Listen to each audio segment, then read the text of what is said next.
Merhabalar sevgili dostlarım, kıymetli takipçilerim, sürekli beni izleyen tüm sevgili dostlar, hepinize sevgiler. İlk kez izleyen, kanalıma yeni abone olan arkadaşlar sizler de hoş geldiniz. Ve abone olmadan izleyen arkadaşlar lütfen kanalımıza abone olun.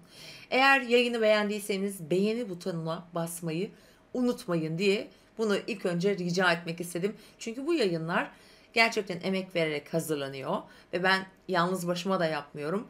Benimle beraber bu yayınları size ulaştırmak için çalışan arkadaşlarım da var. Bizlere bir teşekkürü çok görmeyin efendim.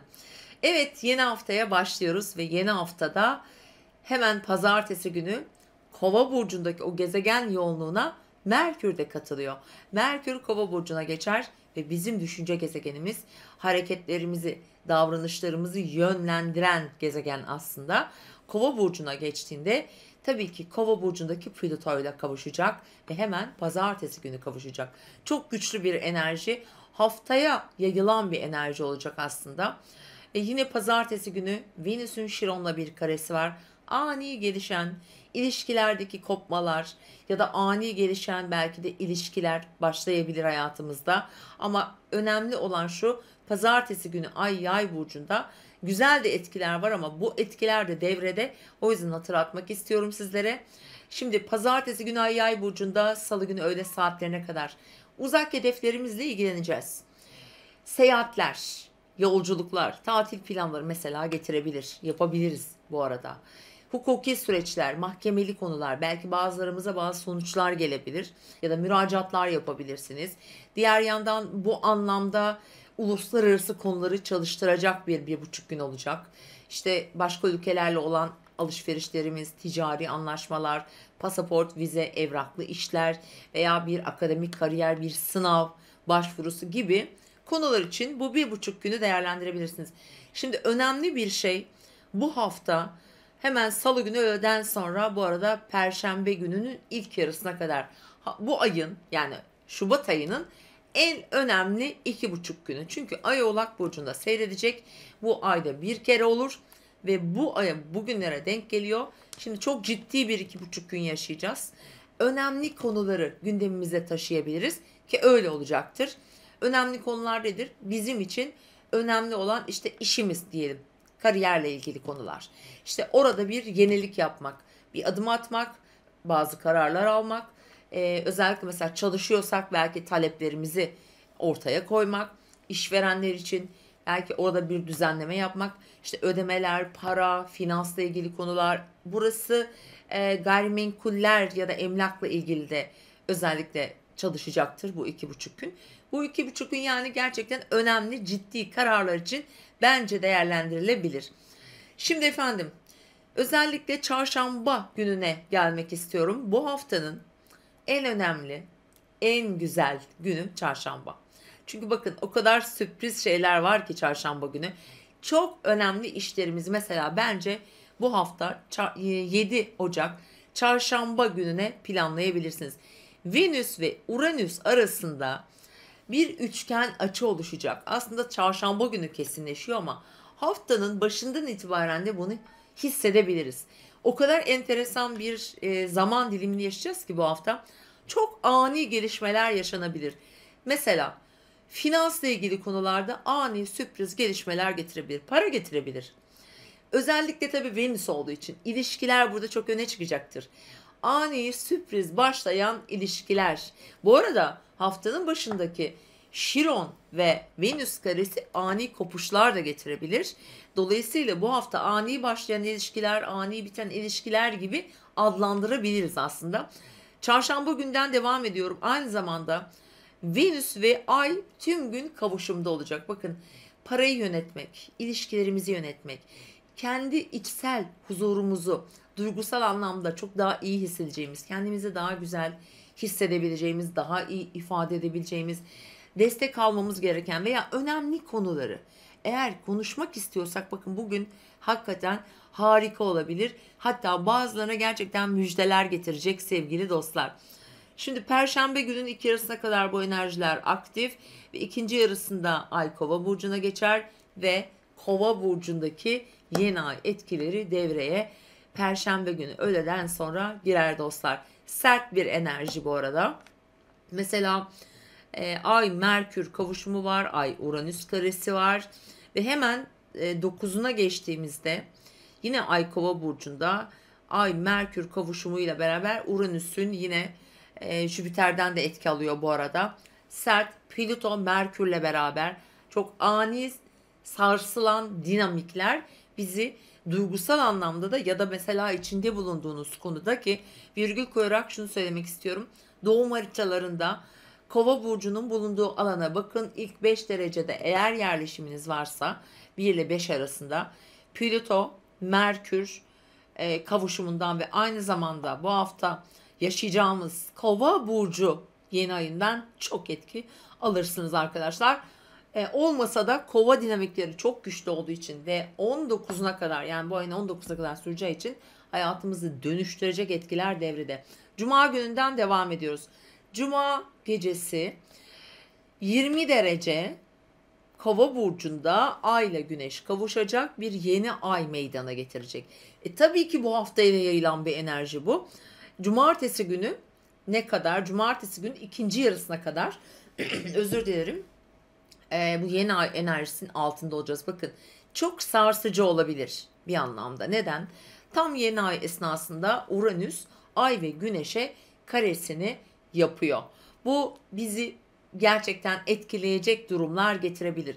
Şimdi kişisel anlamda olur ama özellikle toplumsal alanda büyük etkiler olur. Büyük isyan, yani resmen bir isyan yeni ayı bu. Çünkü şimdi diyebilirsiniz bu ilk defa mı oluyor? Tabii ki ilk defa olmuyor ama şu anda dikkatinizi çekerim ki Plüto Kova'da, Merkür yanında ve Plüto ile Merkür birlikteyken ve bu yeni ay doğuyor. Bu bizim için sınırlarımızı aşabileceğimiz. Diyelim ki çalışıyorsunuz, çok manipüle bir yerdesiniz. Bu manipülasyonlar çok önemli olacak bu arada. Aniden fikir değiştirip isyan bayrağını açabilirsiniz. Zaten toplumsal olarak şu an dünyada görüyorsunuz, özellikle çiftçiler bile şu anda mesela ayaklandı ki dünya gerçekten yangın yeri, çalkalanıyor adeta. Dolayısıyla bu hafta tam da böyle bir hafta. Bunu olumlu yönde nasıl kullanırım? Bu benim işime nasıl yarar? Diye düşünmemiz gerekiyor. Çünkü gerçekten dönüşüm yaratabilecek fırsatlar getirecektir. Biz bu fırsatı değerlendirebiliriz. Eğer bir sınırın dışına taşmak istiyorsanız, bulunduğunuz sarmalın içinden çıkmak istiyorsanız, tam da bu Kova yeni ayı işte böyle bir özgürlüğü bize sunuyor sevgili dostlar. Dolayısıyla özellikle de çarşamba günden itibaren böyle etkiler devrede. Aslında mesela haftanın günlerine göre şöyle özetleyebilirim size. Bu haftanın 7 gününün her günü öğlene kadar olan süreç başka, öğleden sonraki olan süreç başka. Yani enerjiler çok farklı farklı çalışacak. İnanılmaz hareketli bir hafta yaşayabilirsiniz.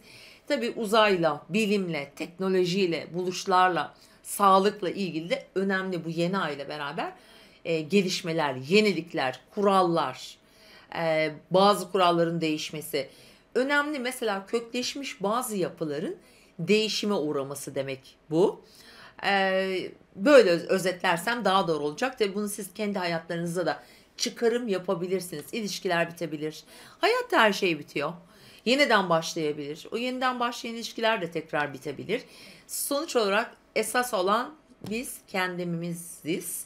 Dolayısıyla da burada kabulde olmak çok çok önemli. Bu değişimleri kabul edersek hayatımız gerçekten bambaşka yere gidebilir. Ve haftanın son gününü söyleyerek hemen burçlarımıza geçeceğim. Evet, pazar günü. Bu arada hem cumartesi hem pazar, aslında pazar biraz daha güçlü, daha rahat bir gün. Çünkü balık burcunda olacak ay. Ay ve Jüpiter sekstili, Uranüs sekstili varmış. Haftanın değerlendirmesini yapmak, içsel olarak huzur sağlamak, dengede kalmak, biraz daha akışta olmak, hatta bu anlamda destek bile alabiliriz. Pazar, yani çarşamba ve pazar benim bu haftanın favori günlerim efendim. Şimdi hemen burçlarımıza geçeceğim ve bu hafta şu sürprizlerden kim etkilenecek, hemen başlayalım sevgili dostlar.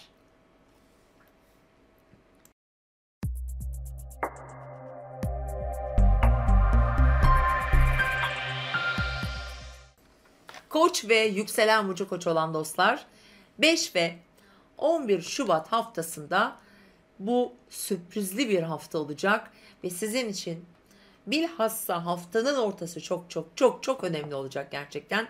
Çünkü bu hafta Uranüs Venüs üçgeni yaşayacağız. Ve bu sizin için Salı gününden itibaren kariyer hedefleri, iş projeleri, yeni anlaşmalar ya da ailevi konularda herhangi bir konuda önemli bir adım atmak. Çünkü Jüpiter para evinizde ve çarşamba günü burada çok sevindirici haberler alabilirsiniz. Bilhassa parasal konular için bu geçerli. Bir para, bir maddiyatla ilgili bir konu gündemimize gelebilir. Sürpriz bir para kazancı elde edebilirsiniz gerçekten. Maaşınıza zam gelebilir. Beklenmedik bir yerden, mesela bir hukuki süreçten, yurt dışından ticaret yapıyorsundur. Ödemeni alamamışsındır. Onun ödemesi gelir gibi. Burada alternatifleri çoğaltabilir. Çünkü haftanın ilk 2 günde burada uluslararası konularda çalışacak sizde. Yani salı, çarşamba, perşembe günün ilk yarısına kadar kariyer hedeflerinize odaklanın. Mesleki konularda bence güzel gelişmeler olabilir. Atama alırsın, statün değişebilir gibi beklenmedik sürprizler gelebilir.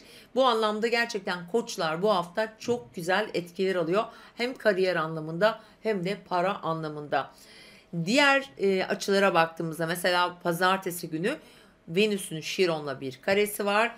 Şiron burcunuzda, Venüs de şu anda kariyer evinizde. Bu da demek oluyor ki haftanın başında o ilk 1,5 gün biraz ilişkilere, özellikle otorite pozisyondaki kişilerle olan ilişkilerinize bir tık dikkat etmenizi tavsiye ederim açıkçası. Diğer yandan sosyalleştiğiniz alan, sosyal çevreniz, arkadaşlarınız yine bu hafta özellikle Perşembe itibariyle çok güçlü etkiler alıyor. Orada ilişkilerinizi de kapsayan bir dinamik çalışıyor.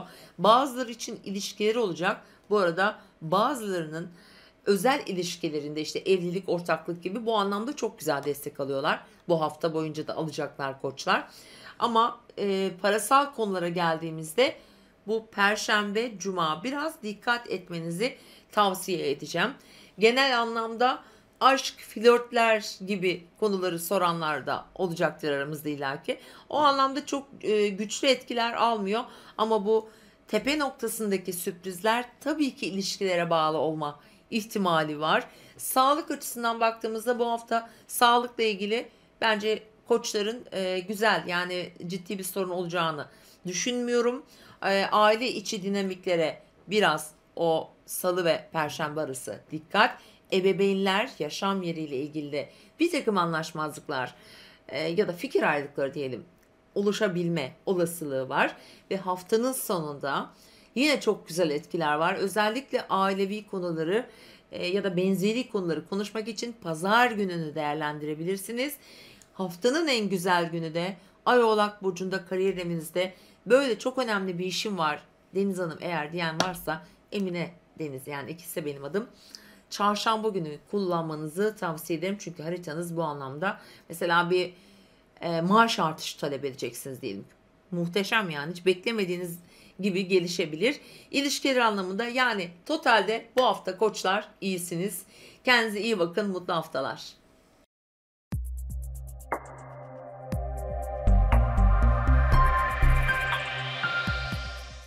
Boğalar ve yükselen burcu boğa olan dostlar, 5 ve 11 Şubat haftası, evet, boğaları da gerçekten olumlu yönde etkileyecek bir hafta olacak. Özellikle haftanın ilk 2 günü biraz para, finans konularını yönetmek, orada kriz yönetmek aslında. Borç ödemeler gibi vesaire konular gündemde olabilir. Ama bu arada hemen hatırlatalım. Venüs sizin yönetici gezegeniniz ve pazartesi günü Venüs'ün Şiron'la bir karesi var. Hatta salı günü de düğümlerle karesi olacak. O yüzden boğalar hem para işlerine, özel ilişkilerinde, özellikle ilişkilerde biraz zorlanabilirsiniz. Çok her şeye böyle tepkili olmamaya çalışın. Biraz kabulde olmaya çalışın. Stres yönetimi orada çok çok önemli. Bazı konularda mesela en fazla olasılıkların olabileceği konu tabii ki arka plan enerjiler. Mesela bir şey duyarsın, canın sıkılır, kafan bozulur falan ama hemen Konuyu anlamadan yorum yapmayın. Kendi kendinize de yapmayın bu arada. Evet ve salı günün ikinci yarısından itibaren ve çarşamba günü sizin için çok önemli bir gün. Yönetici gezegeniniz Venüs artık gerçekten Uranüs'te harika bir açı yapıyor. Uranüs burcunuzda. Mesela boğalar ani kararlar alabilirler. Aniden bir seyahate gitmeye ihtiyacı duyar. İşte aniden eğitim alma ihtiyacı duyar. Ya da başka bir şehirde, başka bir platformda acaba bir şeyler mi yapsam diye bazı düşünceler içerisinde olabilirler. Mesela sürpriz haberler nereden gelir? Eğitimden gelir, haber gelir. Yurt dışı ile ilgili bir bağlantım vardır, oradan sürpriz bir haber gelir. Bir hukuki sürecim vardır, orada bir gelişme yaşanabilir. Boğalar için çok sürpriz, hatta da ilişkilerine de mesela aşk, çocuklar, çocukları ile ilgili konular için de çarşamba günü gerçekten bu haftanın en top ve bomba haberlerin günü diyebilirim. Bunlar güzel haberler olacaktır muhtemelen. Çünkü haftanın diğer yarısı birazcık zorlayıcı olacak. Şimdi çarşamba, perşembe öğle saatlerine kadar bu süreçler devam edecek sizin için. Ve perşembe öğleden sonra efendim Ay Kova burcuna geçer ve orada özellikle bir yeni ay yaşanacak tabii ki. Cuma akşamında ve hayatınızın tepe noktasında hayatınızı planlıyorsunuz. Planlarınızı değiştirebilirsiniz. Çünkü Uranüs'ün bu Venüs'le olan üçgeni bazı şeyleri aniden değiştirmenize neden olabilir. Kariyerle ilgili konuda eğer altyapısını hazırlamış, girişim yapmış, bir başlangıç yapmış bir boğaysanız eğer, evet bu haftanın perşembeden cumaya kadar olan sürecinde gerçekten çok güçlü etkiler alıyorsunuz. Kararlarınız çok keskin, çok net olacak. Belirsizlikleri ortadan kaldırıyorsunuz. Çünkü artık Merkür de orada ve boğaların kariyer hayatında çok önemli bir değişim ve dönüşüm zamanı. Hatta bazı boğalar yaptıkları işleri bile değiştirebilirler efendim. Hemen Cuma gününden itibaren ise ay artık gece saatlerinden sonra Balık burcuna geçecek. Hafta sonu çok eğlenceli olabilir. Boğa burçları için sosyal etkinliklere katılabilirler. Arkadaşlarıyla, eşi, dostuyla bir arada olabilirler. Yani bu hafta boğaların hayatın daha görünür kısmında, daha ön planda olacakları bir hafta olacak. Seyahat edebilirler. İşle ilgili güzel gelişmeler olabilir ve hafta sonunda sosyalleşerek kendilerini parlatabilirler. Satürn destekli bir gün. Yine pazar günde güzel günlerden bir gün efendim. Mutlu bir hafta diliyorum sizlere de. Hoşçakalın.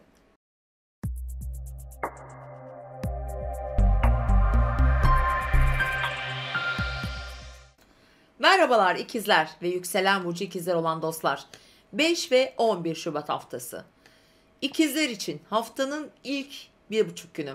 İlişkilerde bir takım konuları yönetmeye çalışıyorsunuz. Hatta ilişkilere biraz dikkat etmeniz gerekebilir. Çünkü hafta hem Venüs'ün Şiron'la karesi var, Salı günde düğümlerle karesi var. Bu arada ilişkiler yönünde bir takım konuları özellikle haftanın ilk günü biraz böyle tolere etmeye çalışın. Çünkü zor olabilir. Salı günün için de aynı şeyi söyleyebilirim. Evet, ilişkiler, ortaklıklar, işle ilgili konular gibi durumlarınız bu 1,5 gün gündemde ve önemli kısma gelelim. Salı öğleden sonra Perşembe öğle saatlerine kadar ay artık Oğlak Burcu'na geçer ve Oğlak Burcu'na geçen ayla da ikizler için para kaynaklarını yönetmek, ödemelerle ilgili baş edilmesi gereken durumları çözmek, krediler, faizler vesaire gibi durumları yönetmek için hakikaten çok çok çok önemli olacak. Çünkü çarşamba günü burası Venüs burada şu anda sizin, Mars burada ve uzun zamandır da ikizlerin aslında bu finansla ilgili alanından geçiyor ve çarşamba günü Uranüs'ten buraya bir sürpriz geliyor efendim. Venüs Uranüs sürprizi ne getirir? Para getirir bakın. Belli olmayan bir kaynaktan ya da hiç ummadığınız kaynaktan bir maddi destek bulabilirsiniz. Kazançlarınızı yönetebileceğiniz yeni finansal yollar deneyebilirsiniz. Çünkü burada bir yenilik enerjisi var artık. Neden? Yatırım yapanlar için onları alıp başka bir yöne taşıma potansiyeli de getirecektir. Hiçbirisi yok. Sıradan bizler gibi bir arkadaşımızsınız, faturanı ödersin, banka yapılandırmalarını yaparsın. Eşinin, dostunun veya ayrıldığın eşinin mesela ortaklı işleri vardır. Emeklilik başvurusu yaparsın. Hiç olmadı, faturalarını ödersin. Böyle bir durum var efendim. Ama dediğim gibi güzel bir gelişmedir bu. Venüs güzel bir sürpriz getiriyor. Evet ve haftanın perşembe günden sonraki günü artık Ay Kova'ya geçer. Ve biraz sert, aslında perşembe gün de biraz sert bir gün. Kontrol etmesi kolay olmayabilir. Biraz sakin olmakta fayda var. Şimdi Kova burcundaki yeni ay tabii ki ikizlere iyi gelecek. Cuma gecesi doğuyor ve burada bir yenilik yapıyor. Birçok ikizler, ben diyorum ki, yurt dışına gitme kararları var. Özellikle bu yeni ay ile beraber bu çok daha fazla pekişecektir. Derece olarak eğer etki alıyorsanız yurt dışı olur, ticaret olabilir, yeni bir eğitim planına başlamak gibi bir niyete girebilir. Hiç hakkında olmayan bir şeydir bu. Ticari konulara biraz daha fazla eğilebilir. Ve biraz akademik kariyerle ilgili konuları devreye sokacaktır. Ve gerçekten de uluslararası konular, belki de yabancı dil öğrenmeye başlayacaksınız gibi konularda ki inanılmaz işinize yarar.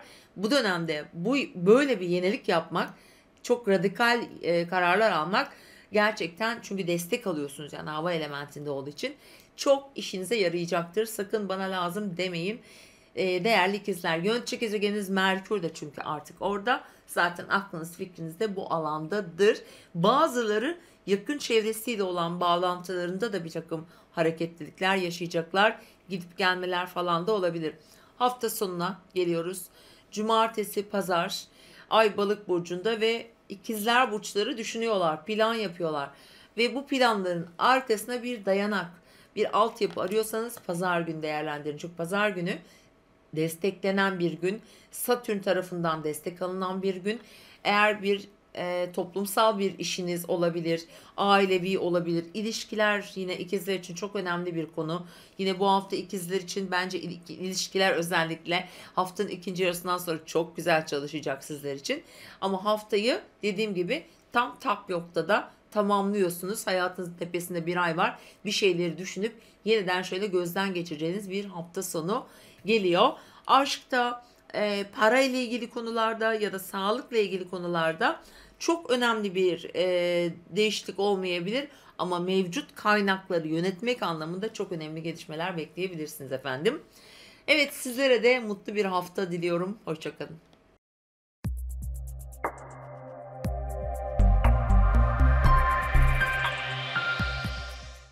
Yengeçler ve yükselen burcu yengeç olan sevgili dostlar. Evet, bu hafta size güzel haberlerle geldim. Özellikle çarşamba gününü mutlaka değerlendirin. Çünkü ilişkiler adına çok önemli etkiler alıyorsunuz. Bu hafta haftanın başında Şiron'un Venüs'te karesi var. Salı günü düğümlerle karesi var. Bu etkiler biraz zorlayıcı olabilir. Nerede? Sağlık, iş hayatı, günlük yaşamınız, rutinleriniz gibi konular zaten devrede olacak haftanın ilk 1,5 günü. Evet, Salı günü öğleden sonra Ay artık Oğlak'a geçiyor ve sizin için, yengeçler için önemli bir hafta olacak aslında. Çünkü ilişkiler hayatımızın çok önemli dinamikleri. Ve burada önemli ciddi kararlar alınır. Önemli konular konuşulur. Çünkü Venüs ve Uranüs arasında çarşamba günü bir sürpriz açı meydana geliyor. Ve bu sizin ilişkiler evinize denk geliyor. Bazı yengeçler sürpriz haberler duyacak. Bazı yengeçler belki de bir ortaklı işe girmek için aniden yeni bir fırsat, yeni bir oluşum, bir kapı açılacak. Bunun gibi konular gündeminizde olabilir. Evli olanlar için ilişkileri, evlilikleri, onlarla ilgili gelişmeler, belki de evli değilsiniz ama işte arkadaşınızla evlenmeye karar vereceksiniz gibi gibi sosyal hayatınızın içinden de gelebilecek hiç beklemediğiniz bir arkadaşlık, bir dost teklifi ya da bir iş projesi de gelişebilir. Gerçekten güzel, olumlu gelişmeler olacağını düşünüyorum efendim. Ve hemen Perşembe öğleden sonra Ay Kova burcuna geçer. Şimdi burası önemli. Çünkü finans evinizde biraz böyle krizleri yönetmeniz gereken bir alanda Kova burcunda bir yeni ay doğacak. Cuma akşam gece saatlerinde doğacak ve Kova burcunun yeni ayının size nasıl etkiler getireceği şu an kanalımda yayında. Şubat ayı burç yorumları videosuna giderseniz orada çok detaylı tüm burçlar için anlattım. Daha detayları oradan öğrenebilirsiniz. Ama bu hafta Perşembeden sonraki süreç finans, para, ödemeler, borçlar, krediler, yapılandırmalar, bunlarla ilgili konular. Ya da şu da olabilir. Bir anlaşma yapmışsınızdır ya da yapacaksınızdır. Bunun maddi karşılığı ne olur? Nasıl bir kaynak, nasıl bir destek gerekir? Bunlarla ilgili, bankalarla ilgili konular olabilir. Bir emeklilik olabilir. Yani bu konular böyle devleti ilgilendirenler, resmi yerlerle olan işleriniz bu alanda olacak. Burada da bir yeni ay doğacağı için özellikle derece olarak etki alıyorsanız tabii ki bu etki önümüzdeki 12-13 günde devrede olacak sevgili yengeçler. Hafta sonuna geldiğimizde güzel bir hafta sonu bu hafta. Son haftalarda hep zor hafta sonları yaşamıştık. Özellikle pazar günü çok destekleyici bir gün ki cumartesi günü de kullanabilirsiniz. Ve yengeçler bu hafta biraz uzaklara doğru şöyle uzanabilir. İşte birkaç günlük bir izin, bir tatil, küçük bir hafta sonu hani gezisi olabilir. Uluslararası konular, eğitimle ilgili konular, uzak yerlerdeki insanlarla olan bağlantılarınız, ticari konular gibi de bir de yakın çevreniz olan iletişim ve bilgi trafiğiniz de bu arada güçlenecek. Çünkü ticaret yapan, ticaretle uğraşan bir arkadaşımız şu an izliyorsa çok önemli ticari konular, anlaşmalar ya da yeni olasılıkları da hareketlendirecek.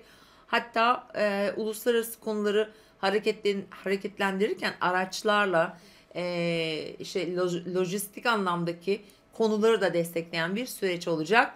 Sevgili yengeç burçları, evet, haftanın zor başlayan bir hafta. Uranüs'ün tabii ki Venüs'ün Şiron'la olan karesi, işte düğümlerle olan karesi bir takım ilişkileri gerçekten zedeleyecek. İlişkiler anlamında çok yoğun bir hafta yaşayacaksınız. Haftanın ilk 2 günü zor. Çarşamba günü olaylar değişiyor, sürprizler geliyor. Böyle bir denge kurmaya çalışın. Şunu da söyleyebilirim, çok ani, hızlı başlayıp hızlı biten ilişkilerde olma olasılığı var açıkçası. Doğum haritanızın etkisine göre değişecektir tabii. Mutlu bir hafta diliyorum. Bol aşklı olsun.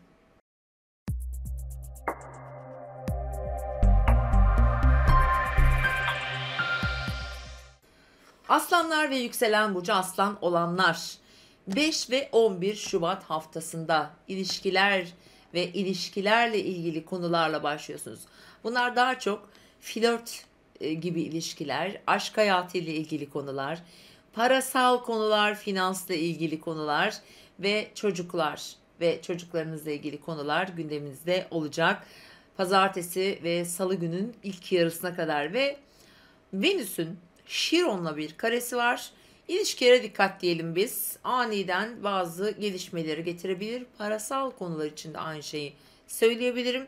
Özellikle yatırımsal manada bunu söylüyorum. Piyasaları ilgilendiren alanda özellikle pazartesi günü bir hayli stresli gözüküyor. Buraya lütfen dikkat ediniz. Evet, bu hafta yeni ay haftasındayız ve salı günü öğleden sonra artık Oğlak Burcu'na geçen bir ayımız var. Perşembe gün ilk yarısına kadar tüm gündeminiz bu haftanın ortasında sizin için önemli ve ciddi olacak konular. Yanınızda çalışan kişiler, birlikte iş yaptığınız insanlar, belki de çalıştığınız takım ekip arkadaşlarınız ve sağlıkla ilgili gündemler sizi önemli ölçüde aslında koşuşturabilir. Evet, bu anlamda biraz yorucu olabilir ama diğer yandan burada bir Venüs olduğu için ve çarşamba günü buradan Venüs'ten buraya bir, Uranüs'ten buraya bir üçgen olduğu için şimdi bir takım aslanlar için şöyle bir gelişme olabilir. Mesleki anlamda çalışanlar için. Şimdi belki de çalışmıyordur ama aniden tak diye bir sürpriz haber gelir. Beklenmedik şekilde gelir. İhracat yapıyordur ya da bankacıdır ya da farklı bir sistemde çalışıyorsunuzdur. Burada yine işinizi kolaylaştıracak. Çok sürpriz gelişmeler yaşayabilirsiniz. Diyelim hiçbiri değil. Sağlıkla ilgili bir konu var gündeminizde. Bu alanda da destek alıyorsunuz. Güzel gelişmeler getirir. Hatta para kanallarına da etkileyen, bakın, finansal alana da etki yapan bir gelişme yaşayabilirsiniz. Doğum haritanız tabii müsaitse eğer, belli derecelerde etki alıyorsanız, gerçekten sürprizli bir hafta çünkü.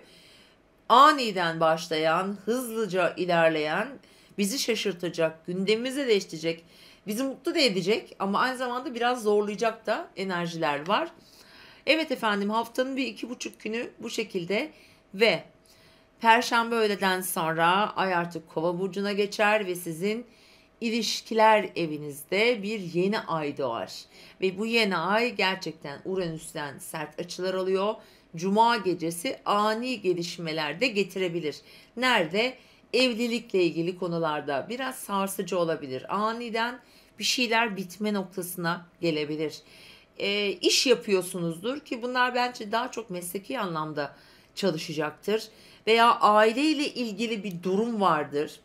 İşte eşinizin ailesi, sevgilinizin ailesi vesaire gibi. Bu arada da bir durum gerçekleşebilir. Bu da koşulları değiştirebilecek bir gayrimenkul işi vardır vesaire. Orada anlaşılamıyordur gibi mesela. Örnek gösteriyorum. Bu örnekler tabii sayısız kere çoğaltılabilir. Doğum haritasının etkisi burada çok çok önemli. Ama genel olarak önümüzdeki 20 gün, Cuma akşamından itibaren 15 gün pardon, ilişkiler devrede olacak. Bazı ilişkiler dediğim gibi noktalandırabilir ama bazı aslanlar da kendilerini yeni bir ilişkinin içinde bulabilirler. Bu bir iş ilişkisi de olabilir. Bu bir evliliğe gidecek bir ilişki de olabilir gibi söyleyebiliriz efendim. Evet, haftanın sonuna geldiğimizde yani cumartesi ve pazar ise Ay Balık burcuna geçer ve aslanlar için daha böyle bir sakince oturup düşünme zamanı olabilir. Neyi düşünür? Parasını hesaplar, yarınki ödemeyi hesaplar, önümüzdeki hafta gelecek gidecekleri hesaplar. Böyle bir durum olacak ama finansal konular hafta sonunda gündemimizde olacak. Bu alanda desteğe ihtiyacınız varsa pazar günü kesinlikle kullanmanızı tavsiye ederim. Güzel destek alan bir gün olacak. Beklediğiniz desteği de talep ettiğiniz insanlardan alabilir ya da siz böyle bir talepte bulunmazsınız da karşıdan böyle bir talep gelebilir. Destekli bir şekilde böyle yardımlaşma içinde aslanlar zaten bunu çok severler, çok cömerttirler. Böyle bir enerji aktif olacak efendim. Evet, hafta boyunca inişli çıkışlı bir enerji var. İlişkiler anlamında önemli derecede etki alıyorsunuz. Artık orada Plüto var, Kova var. Oturup artık bir şeyleri konuşma ve karara bağlama zamanı gibi. Evet, mutlu bir hafta diliyorum. Hoşçakalın.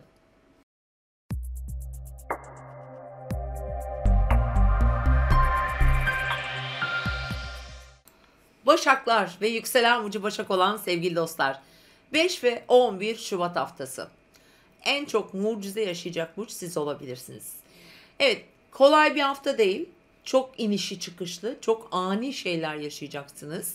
Ama gökyüzünde oluşan Uranüs-Venüs üçgeni toprak elementinde olduğu için, siz de bir toprak elementi burç olduğunuz için size bazı sürprizler getirebilir.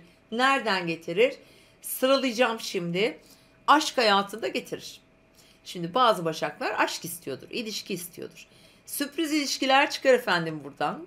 Yeni başlayan, ani başlayan aşk hikayeleri olabilir. İkinci seçenek, finansla ilgili konular. Ani para dinamiklerinde bir gelişme söz konusu olur. Uzak bir yerden haber bekliyordur, bir para bekliyordur, bir mahkeme sonucu bekliyordur. Buradan da gelebilir bu arada bu sürpriz. Ama gökyüzü gerçekten çok çok destekliyor. Şimdi çocukları olanların bazıları için çocuklarıyla ilgili böyle güzel sürpriz gelişmeler getirebileceğini söyleyebilirim açıkçası. Evet, Başaklar bu hafta gerçekten aşkta da parada da duygusal ilişkilerinde de en şanslı burçsunuz. Kesinlikle çarşamba gününü kullanın. Hele duygusal bağları güçlendirmek anlamında ki bu her şekilde olabilir. Kesinlikle çok güzel bir gün olacak. Şimdi haftaya şöyle başladığımızda da belki biraz yavaş bir trend vardır. Ama hafta ortasında burada bir çıkış oluyor. Ve Perşembe günü öğleden sonra. Şimdi Kova burcunda bir yeni ay doğacak. Ve gece saatlerinde bu yeni ay gerçekleşecek. Ay da Kova burcuna geçmiş oluyor. Ve sizin sağlık, iş hayatı, günlük rutinleriniz, bir takım belki ameliyat vesaire gibi durumları da olabilir bazı Başak burçlarının. Ama daha çok işle ilgili iş arayanların iş bulma potansiyelini çok yukarıya çıkaracak bir süreç. Ancak biraz sert bir yeni ay olacağı için, Uranüs'ten kare alan bir yeni ay olacağı için çok beklentilerin dışında gelişmeler yaşayabilirler. Özellikle işle ilgili mesleki konularda ani gelişmeler yaşayabilirler. Bir takım karamsarlıklara düşebilirler. Nereden olur? İşte uluslararası konudan olur, eğitimle ilgili olur, çok çalışmıştır, emek vermiştir, orada bir değişiklik olur, tarih değişir vesaire. Ama en fazla iş, tabii ki işle ilgili konular için bence çok sürpriz olacaktır bu. Aniden işle ilgili gelişmeler, değişimler olma ihtimali de var. Şubat ayı içerisinde zaten bu Başaklar için çok güçlüydü. Şubat ayı burç yorumlarını eğer izlemediyseniz kanalımda orada çok geniş yer verdim. Her burç için lütfen oradan daha detaylı izleyebilirsiniz bu Kova burcundaki yeni ayın etkilerini. Şimdi bu hafta yeni ay hep Uranüs etkili, hep sürprizler yaşayacağız. Ama şunu söylemek istiyorum. Eğer siz Başak olarak işten çıkarım diye üzülüyorsanız ya da tam tersi bir sağlık sorunu varsa veya işte herhangi bir şey. Bakın burada bu değişim gerekli. Bunu yapmanız gerekiyor. Bunu yaparsan hayatına, buna direnmezsen hayatında çok daha iyi gelişmeler geleceğini de buradan hatırlatmak istiyorum. Aslında şu an bunu bütün burçlara hatırlatmam gerekiyordu. Çünkü bu yeni ay öyle bir yeni ay. Yani bu yeni ay bizim değişim göstermemiz gereken alanda gerçekleşiyor ve biz bunu ilerlememiz için, hayatımızdaki düzenimizi değiştirmemiz için ya da oraya bazı yenilikler katmak için değişime ihtiyaç vardır. O yüzden direnmeyin diyorum çünkü çok daha iyisi olacak. Emin olabilirsiniz. Evet, böyle bir yeni ay ve hafta sonuna geldiğimizde evet ilişkilerini konuşuyor olacak. Başak burçları cumartesi, pazar ki pazar günü bilhassa ortaklı işler, iş projeleri, evraklı işler, evlilik gibi konular, aile için ilgilendiren konular bu arada söz konusuysa eğer özellikle pazar gününü değerlendirin. Çünkü pazar günü bu anlamda çok destekleyici bir gün ama ilişkileri hafta sonu tekrar konuşuyorsunuz. Dedim ya, bu hafta en çok ilişkilerle yoğrulacak burç siz olacaksınız. Güzel bir hafta diliyorum sizlere de. Hoşçakalın.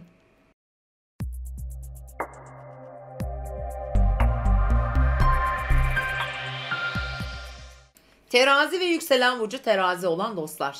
Evet, bu hafta teraziler için diğer öncü grup burçlar olduğu gibi sizin için de ciddi konuları hayatınıza taşıyacak bir hafta olacak. Evet, haftanın girişi biraz zorlanabilirsiniz. Şiron'un Venüs'te karesi var. Öncü grup burçlar arasında olacağı için. Bu sizi biraz ilişkiler, ebeveynler, aile içi konular, kardeş veya yakın çevre ilişkilerinizde etkileyebilir. Orada biraz zorluklar yaşayabilirsiniz. Şiron yara almadır. Konuşmalarımıza, üsluplarımıza dikkat etsek de karşı tarafta gerçi biraz bizi pompalayabilir, zorlayabilir ama yine de dikkatli olun. Özellikle haftanın ilk 1,5 günü. Salı günü öğleden sonra efendim Ay Oğlak burcuna geçer. Perşembe öğle saatlerine kadar teraziler için gerçekten hayatın en ciddi konularını, yani hayatlarını ilgilendiren konuları konuşacakları ya da değerlendirecekleri bir zaman dilimi olacak. Bilhassa çarşamba gününü, sürprizli bir çarşamba. Yönetici gezegeniniz Venüs efendim. Çok önemli bir noktada ve Uranüs'ten bir üçgen alıyor. Aynı zamanda Ay ile kavuşuyor. Eğer ki böyle sorunlarınız varsa aile içinde çözülmesi gereken, bu eşinizle de olabilir, sevgilinizle de olabilir, kardeşleriniz de olabilir. Çarşamba gününü kullanmanızı tavsiye ederim. Çok uyumlu, ahenkli açılar var. Daha huzurlu, daha keyifli, daha sakin, daha mantıklı ve çözümsel olabilirsiniz. Aynı zamanda da teklifleriniz geri çevrilmez diyebilirim. Aile, ebeveynler gibi konular ve yaşam yeriyle ilgili teraziler gerçekten çok değişik etkiler alıyorlar. Diğer yandan hemen Cuma günü Ay Kova burcuna geçecek ve Cuma gecesi orada bir Kova yeni ayı doğuyor. O da sert bir yeni ay aslında. Uranüs'ten dik açı alan bir yeni ay. Parasal konularda olur, çocuklarla ilgili olur, finans göstergeleri burada. Terazi için para kısmı da önemli. Tüm öncü burçlarda olduğu gibi. Özellikle pazartesi mesela Şiron'la Venüs'ün karesi var. Bu yatırımlar, girişimler, hayattaki beklentiler anlamda biraz dikkatli olması gerektiğini gösteriyor. Zaten yeni ayda aynı etkiyi veriyor. Yani Uranüs'ten dik açı alıyor. Finansal konulara dikkat diyorum. Çocuklu işler, yani çocuklarla ilgili işler, çocuklarla ilgili konular, bir takım ailelere çocuk haberleri getirebilir bazı terazi burçlarına. Bazı teraziler birikimlerini değerlendirecekler. Birikimlerinin yönünü değiştirebilirler ki burada güçlü şekilde gözüküyor. Ve en önemli benim daha çok öngördüğüm şey de mesela evli bir terazisin veya işte ortağım var ya da bir partnerim var. Onun iş hayatı ya da onun aile hayatıyla ilgili bir takım yön değişiklikleri getirebilir. Bu doğum haritasıyla tabii ki ilgili ama eşinin işi, eşinin yaptığı ortak iş ya da bunları örnekleri tabii çok fazla ama önemli olacak bu 2,5 gün bence özellikle anlaşmalar yapmak için çarşamba gününü değerlendirin. Evet efendim, yeni ayın etkileri de kanalımda Şubat ayı burç yorumlarında var. Daha detaylı izlemek isterseniz onu izleyebilirsiniz. Hafta sonuna geldiğimizde ise Ay Balık burcuna geçecek. Güzel bir hafta sonu olacak. Pazar günü özellikle destekleyici ve terazi burçlarının cumartesi ve pazar günleri biraz daha sorumlulukları, iş anlamındaki sorumlulukları artabilir. Günlük rutinleri biraz daha ağır geçebilir. Tabii Satürn orada biraz zorluklar veriyor haliyle. Sağlıkta da bir takım zorluklar veriyor bazı terazilere. Ama genel anlamda pazar günü destekleyici bir gün. Yapmaktan üşendiğiniz, yapmak istemediğiniz bir takım işleri yapmak durumunda kalabilirsiniz bu arada. Onu da burada hatırlatmak istiyorum. Teraziler genel itibariyle çok enteresan, hayatlarında önemli değişimlere doğru gidiyorlar gibi geliyor. Bazıları için evlilik de olabilir bu arada. Onu da tekrar hatırlatmak istiyorum. Mutlu haftalar diliyorum. Kendinize iyi bakın efendim.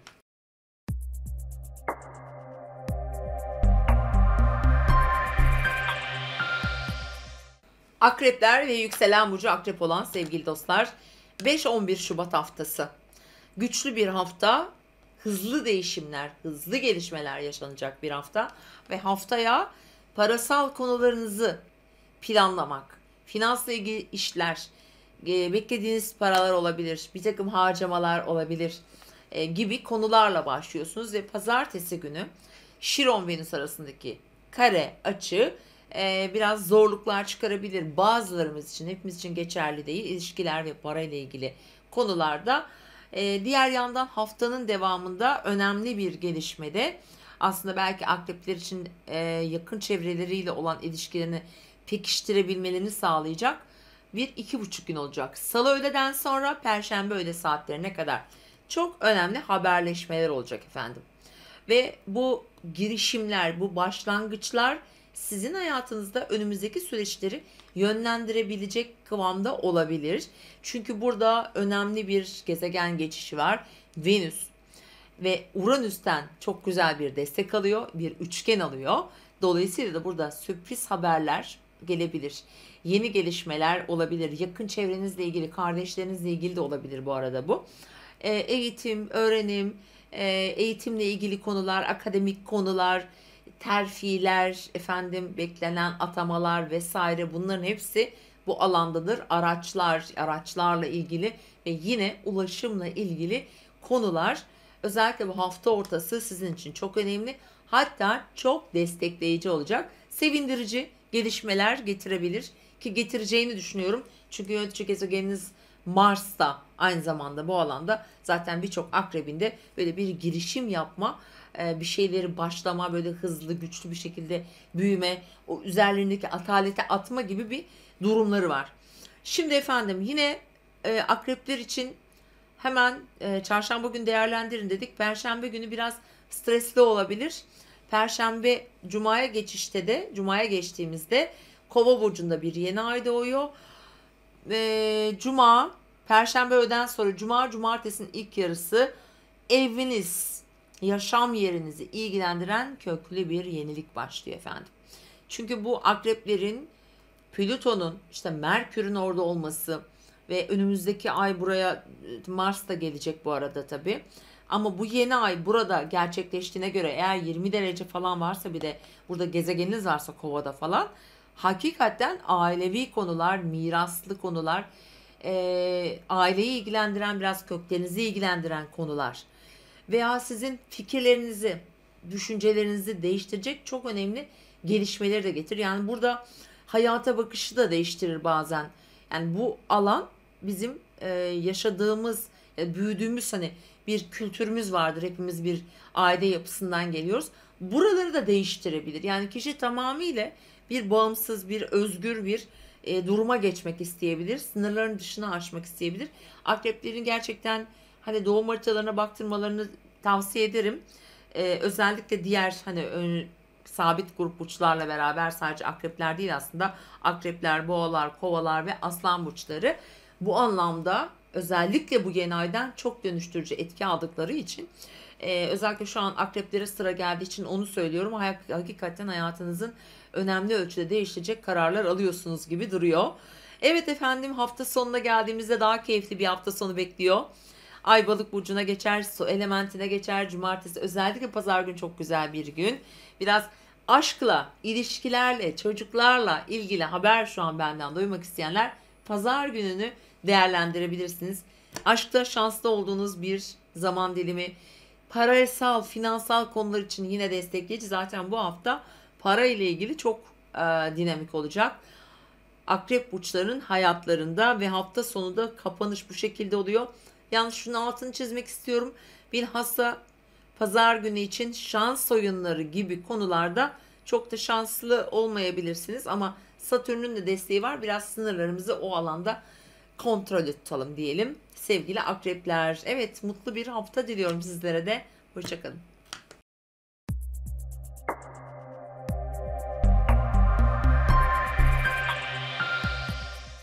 Yay ve yükselen burcu olan dostlar, 5 ve 11 Şubat haftasında, haftanın ilk günü, Ay burcunuzda başlıyoruz haftaya. Ay Yay burcunda ve sizin için önemli bir buçuk gün olabilir. Hayatınızla ilgili konuları gündeminize, özellikle kendinizle ilgili aslında bir takım değişimler, yenilikler, kararlar alma günü olabilir. Kendinizle ilgileniyor olabilirsiniz. Güzellik, estetik, biraz harcama, işte alışverişler vesaire gündeminizde olabilir. Pazartesi günü Uranüs'ün, Venüs'ün, Şiron'un böyle aralarında zorlu açıları var. Biraz ilişkiler konusunda yıpratıcı olabilir açıkçası. Finansal konular içinde hani harcamalara biraz dikkat diyebiliriz. Çünkü hemen Salı günü ikinci yarısında ve Perşembe günü ilk yarısına kadar sizin için fiyatlar, markalar, para, gelir gider dengesi çok önemli olabilir. Yani bu hafta en çok finans kontrolünü yapacak, parayla ilgili konuları, gelirlerini arttıracak yönde bu arada sağlayacak burçlardan bir tanesi olabilirsiniz. Tam para evinizde Venüs var, Mars var ve çarşamba günü oradan Uranüs üçgeni alıyorsunuz. Bu ani aslında diyebileceğimiz hem harcamalar olabilir ya da beklenmedik bir takım para gelirleri, girişleri sağlayabilirsiniz. Evet, önemli para dinamiklerinin hayata geçebileceği, ama dediğim gibi daha çok kazançlar yönünde aslında. Ama Mars orada olduğu için harcamalar kısmını da dikkatli yönetmek gerekebilir. Hani burada temkinli olmanızı tavsiye ederim. Evet, çarşamba günü güzel bir gün dedik. Finansal konularda aslında ben sevinçli, güzel gelişmeler iş hayatınızdan gelebilir. İş yaptığınız insanlarla fiyatta, parada anlaşmazlıklar varsa onları düzeltebilirsiniz. Para alabilirsiniz gibi güzel etkileri var efendim. Evet, haftanın Perşembe gününden sonraki gününde, ikinci yarısında bu arada, biraz zor bir gün. Yakın çevrenizde olan ilişkilerinize dikkat edin. Perşembe öğleden sonra Cumartesi öğle saatlerine kadar burada Kova burcunda bir yeni ay doğacak.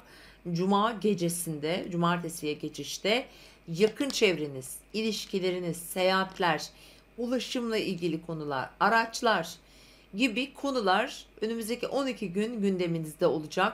Yeni ayın etkileri uzun sürecektir. Fakat ilk girişte Uranüs'ten kare alan bir yapı olacağı için beklenmedik şekilde de bazı şeyler gelişebilir. Gecikmeler olabilir.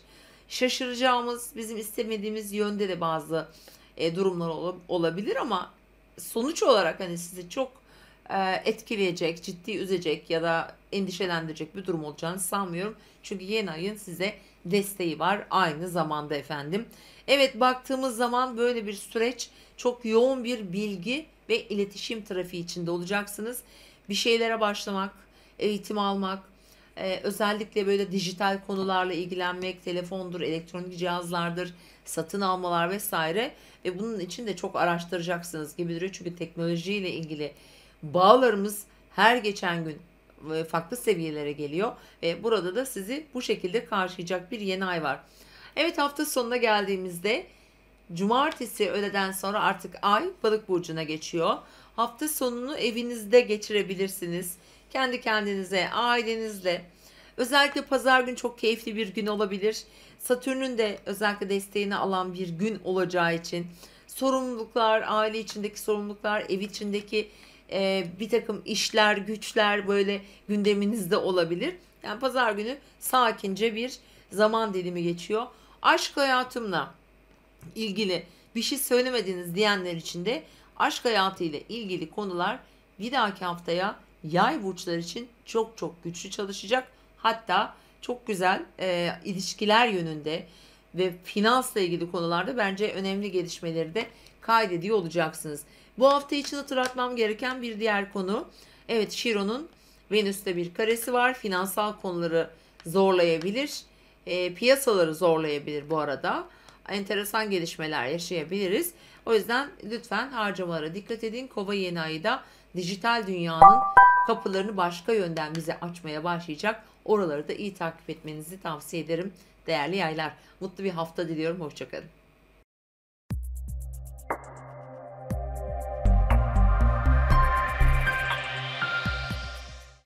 Merhabalar sevgili Oğlak ve yükselen burcu Oğlak olan sevgili dostlar. 5-11 Şubat haftası çok enteresan bir hafta. Size haftanın ilk 2 günü diyelim biraz durgun, biraz sakin başlatabilir. Endişeli veya kaygılı da olabilirsiniz. Biraz arka plan enerjiler çalışıyor. Biraz Venüs'ün Şiron'la olan karesi yakın çevrenizle, kadınlarla, aile içindeki figürlerle belki biraz kırgınlıkları, yaralanmaları ya da böyle yaralayıcı konuşmaları getirebilir. Fakat bu sizi yıldırmasın. Çünkü salı günü öğleden sonra ay burcunuza geçiyor, Oğlak burcuna geçiyor. Ve hem Venüs hem Mars zaten burcunuzda. Ve çarşamba günü burada çok güzel bir kavuşum olacak. Biraz şiddetli, biraz sinirli ya da biraz daha çok hırslı olabilirsiniz. Fakat Uranüs'ten gelen açıyla sürpriz gelişmeler de getirebilir. Sürpriz gelişmeler yaşayabilirsiniz. Beklemediğiniz yerden bir haber alma, parasal anlamda bir destek ya da bu anlamda bir aydınlanma da gelebilir ve yolunuza ışık tutacak yeni seçenek ve alternatifler bulabilirsiniz. Kararlar alıyorsunuz efendim. Bunlar belki evli olanlar için ortak bir karar olabilir.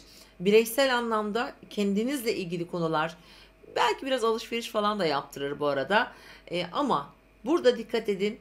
Venüs'ün Şiron'la karesi parasal anlamda bazı zorluklar getirebilir. Çünkü hemen haftanın Perşembeden sonraki kısmında Ay Kova burcuna geçiyor. Ve orada bir cuma gecesi yeni ay doğacak. Ve önümüzdeki 12-15 gün arasında parasal konular çok fazla aktifleşiyor. Perşembe günü itibariyle. Şimdi burada parasal konular dedik ve bazı konularda kapılar açılacak dedik. Ancak harcamalar kısmına da ölçülü gitmek gerekebilir. Ama yeni gelirler, yeni kaynaklar artabilir, yeni fırsatlarla karşılaşabilirsiniz. Ödemelerle ilgili konularla beraber aynı zamanda harcamalar kısmı da birazcık ön planda olacak. Ama oldukça güçlü, cesaretli ve azimli görünüyorsunuz. Yani Mars da burcunuzda, Venüs de burcunuzda ama Venüs'ün iyicil yanları özellikle ilişkilerden gelecek desteği gösteriyor bu arada. Belki ilişkiniz yok, çocuğunuzdan alırsınız. Çocuğu olanlar için çocukların hayatları ile ilgili konular gibi gerçekten sürpriz. Yani bu haftanın bu anlamda en çok destek alan toprak elementi bir burç olduğunuz için bir tanesi de sizsiniz efendim, maddi ve manevi anlamda. Evet, hafta sonuna doğru geldiğimizde cumartesi ve pazar biraz daha sakin görünüyoruz. Aile içinde belki de hafta sonunu aslında evinizde de geçirebilirsiniz ama yakın çevrenizle çok iletişim içinde olacaksınız. Birileriyle görüşeceksiniz. Çok fazla bilgi trafiği olacak. Aynı zamanda mesela burada sorumluluğunu aldığınız bir kişi, bir kardeş, bir sevdiğiniz birisi olabilir.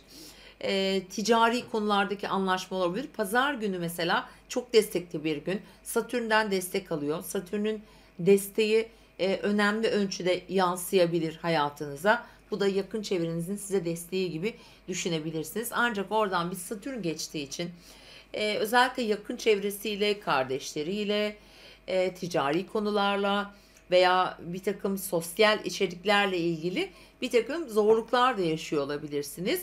Burada sorumluluklar ön plandadır. Biraz sorumluluk almak, biraz daha yürekli davranmak bu anlamda belki daha mantıklı olacaktır. Öyle söyleyebilirim. Çünkü artık Oğlak burçlarının finansal konularda önemli bir yenilik yapma zamanı ve bu yenilik bu hafta başlayacak sevgili Oğlaklar. Detaylı yorumlar Şubat ayı burç yorumları için kanalımda bu yeni ayın detaylarını izleyebilirsiniz. Şu an yayında 2-3 gün önce yayınlamıştım. Daha kapsamlı bilgi edinmek için. Mutlu haftalar diliyorum. Hoşçakalın.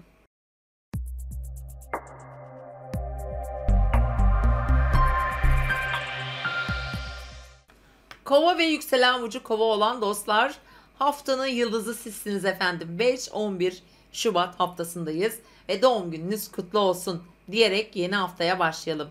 Önemli bir yeni ay haftasındayız ve bu yeni ay cuma akşamı, cumartesiye bağlayan gece gerçekleşecek. Detaylı bu anlamda hem Şubat ayı burç yorumları hem de burcunuzda olacak yeni ayın etkilerini kanalımdan izleyebilirsiniz. Evet, bu hafta neler olacak? Haftaya çok sosyal başlıyorsunuz Ay Yay burcunda. Eşiniz, dostunuz, sevdikleriniz, popüler toplantılar, ekipler, çalışmalar, grup çalışmaları gibi aktiviteler olabilir. Ya da arkadaşlarınızla bir takım sosyalleşebileceğiniz ortamlar, flörtler, ilişkiler bakımından yine şanslı bir haftada olacaksınız başlangıç olarak. Evet, haftanın ikinci günü Salı günü öğleden sonra Ay Oğlak Burcu'na geçer. Perşembe gününe kadar olan süreçte. Evet, önemli bir etki alıyor burası. Arka plan enerjiler sizin için çok aktif bir hafta olacak. Çok sürpriz haberler duyacaksınız. Böyle söyleyebilirim. Gerçekten hoşunuza gidecek haberler de olabilir. Bunlar aileden gelir, ebeveynlerle ilgili konular olabilir, mesleki alandan gelebilir, uzak bir yerden bir haber alabilirsiniz. Ama iş dünyanızda bunu o kadar içselleştireceksiniz ki bilhassa çarşamba günü işle ilgili konularda çok devrede olacak çalışanlar için. Çalışmayanlar için işle ilgili gelişmeleri de getirebileceğini söyleyebilirim. Ama biraz gizlilikler, sırlar, bilinmeyen şeyler ya da bu gibi konuları araştırmak, arge yapmak için daha vizyoner belki de bakabilmek için oldukça verimlidir. Böyle söyleyebiliriz. Evet, ve önemli güne geliyoruz. Perşembe günü öğleden sonra efendim Ay Kova burcuna, yani sizin burcunuza geçiyor ve Cuma gecesi de 20 derece Kova burcunda bir yeni ay meydana gelecek ve bu yeni ay özellikle bu hafta doğmuş bir Kovaysanız sizin için tabii ki çok kadersel etkiler, uzun vadeli etkiler taşıyor. Artık Plüto burcunuzda, onu ağırlıyorsunuz ve Merkür de pazartesi günü burcunuza geçti ve fikirlerinizi ortaya koymak, daha büyük düşünmek, daha vizyoner bakmak, bir takım gelişmeleri hızlıca hayatınızda değiştirebileceğinizi fark etmek. Ama bunlar biraz yavaş olacak bu arada. Yani çok hızlı kararlar alabilirsiniz ama hayata geçirmek, o konuda ilerlemek biraz zaman alacaktır. Bu yeni ayın etkileri de bu şekilde çalışacak. Dediğim gibi özellikle doğum gününüze yakın günlerde ise, çünkü bu yeni ayı 20 derecede olacağına göre Cuma günü, yani o tarihlerde işte 10, 9, 10, 11 Şubat doğumlu bir kovaysanız hakikaten hayatınıza önemli yenilikler katmaya hazırsınız. Hatta kapınızda duruyor diyebiliriz. Şimdi sert etkileri de var. Bu özellikle Perşembe, Cuma zorlayıcı da olabilir açıkçası. İşte ailevi anlaşmazlıklar olabilir. Bir takım burada problemleri çözmeye çalışıyor olabilirsiniz. Burada biraz kriz yönetimi önemli olabilir. Eş veya partner ilişkileri için de olabilir. Biraz bireyselleştirici, özgürleştirici, bağımsızlaştırıcı bir süreçtesiniz artık. Dolayısıyla hayatınızın yönünü kendiniz belirlemek isteyebilirsiniz. O yüzden bazı şeylerden uzaklaşma karar da açıkçası getirebilir. Bu her işle de ilgili olabilir. Diğer konularla da ilgili olabilir. Efendim hafta sonuna geldiğimizde Ay Balık burcuna geçiyor. Biraz para, hesap, kitap işleri devreye giriyor. Cumartesi, pazar. Pazar günü burada güzel bir gelişme beklerim ben. Bir finansal konuda gelişme bekleyebilirim.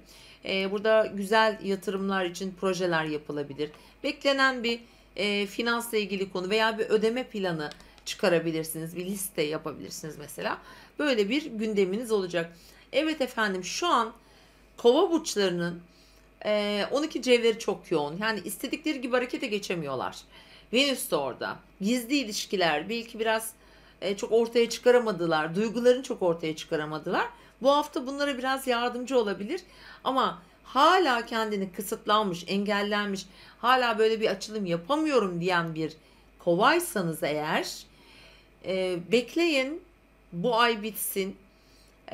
Ve bu aydan sonra sizin için çok daha önemli ve güzel gelişmeler gelecek. Çünkü harekete geçeceksiniz, action alacaksınız. Azıcık da sabredin diyorum efendim. Mutlu bir hafta diliyorum sizlere de. Hoşçakalın.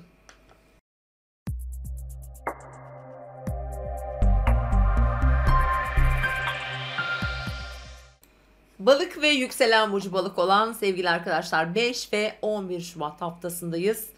Evet, bu haftaya başlarken Ay Yay burcunda bu arada başlayacağız. Sizin hayatınızın önemli konuları, işle, profesyonel hayatınızla, belki biraz sorumluluklarınızla ilgili gündemleriniz olabilir. Ailevi konular da olma ihtimali var. Evet, böyle bir gündem oluşacaktır Salı gününün ilk yarısına kadar. Evet, bu hafta Uranüs'ün, Venüs'ün çok aktif olduğu bir hafta. Yani Uranüsyen etkiler çok baskın. Dolayısıyla da ani gelişecek durumlara da açık bir haftadayız. Şimdi pazartesi günü Şiron Venüs karesi var. Şiron Venüs karesi direkt sizi etkilemiyor, ancak ilişkilere, finansal konulara, özellikle kariyer ile ilgili oradaki önemli kişilerle konuşma veya pozisyonlarla ilgili bir takım konuları biraz zorlayabilir açıkçası. Salı günü düğümlerle etkisi var. Bu kaderseldir. Kırılgan olabiliriz, kırılabilir, kırabiliriz bu arada. Bunu hatırlatmak istiyorum. Evet, Salı günün ikinci yarısına itibaren Ay Oğlak burcuna geçer. Daha disiplinli bir enerji aktif olacak. Hayatımızın önemli konularını konuşacağız. Sizin için eş, dost, arkadaşlıklar hayatınızda önemli bir konu ve oradan bir ay geçecek. Salı ve Perşembe arası ikinci yarısından sonra sosyal ilişkileriniz, özellikle toplum içinde bulunduğunuz yer, görünürlüğünüz, sosyal ortamlardaki girişkenliğiniz, sizin nasıl öne çıktığınız gibi durumlar söz konusu olacak ve burada Çarşamba günü Venüs'le çok güzel bir açılım oluşuyor. Burası Uranüs'ten çok güzel bir etki alıyor. Sürpriz gelişmeler getirebilir. Sürpriz tanışmalar yaşayabilirsiniz. Katıldığınız ortamlarda, gideceğiniz yerlerde öne çıkabilir, parlayabilirsiniz. Çünkü burada Venüs var, Mars var ve oraya Uranüs etki yaptığında bir ışık belirir ve o ışıkta siz mıknatıs gibi kendinize çekebilirsiniz. Arkadaşlar çevresinde, sosyal ortamlarda, özellikle profesyonel hayatta böyle bir durumunuz varsa çarşamba günü mutlaka değerlendirmenizi tavsiye ederim.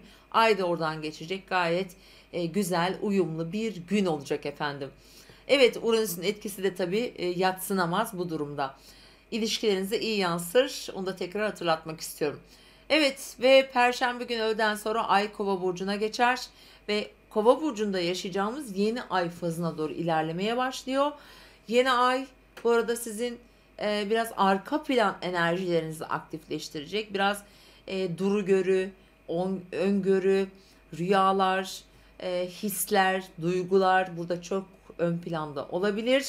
Ve bu sizin için önemli olacak. Çünkü hafta sonu, yani cumartesi ve pazar 10 ve 11 Şubat günlerinde Ay burcunuza gelmiş olacak. Satürn'e kavuşacak ve belirli bir konuda bir açılım yapmanızı sağlayabilir açıkçası. Bakış açınızı değiştirecek bir iki gün olma ihtimali var. Bilhassa pazar günü bu anlamda desteklenen bir gündesiniz. Bir takım görüşme, konuşma fikir beyan etme, destek alma, önemli insanların bilgisine başvurma önemli olacaktır. Yaşça büyük bizden veya daha tecrübeli insanların desteğini almak istiyorsanız ki hepimiz için gerekli bu zaman zaman pazar gününü bu anlamda değerlendirebilirsiniz. İlişkilerinizle ilgili olabilir ama en fazla bana kalırsa çalıştığınız yer eğer çalışan bir başaksanız, balıksanız çalışma ortamları, çalışma yerlerindeki ilişkiler de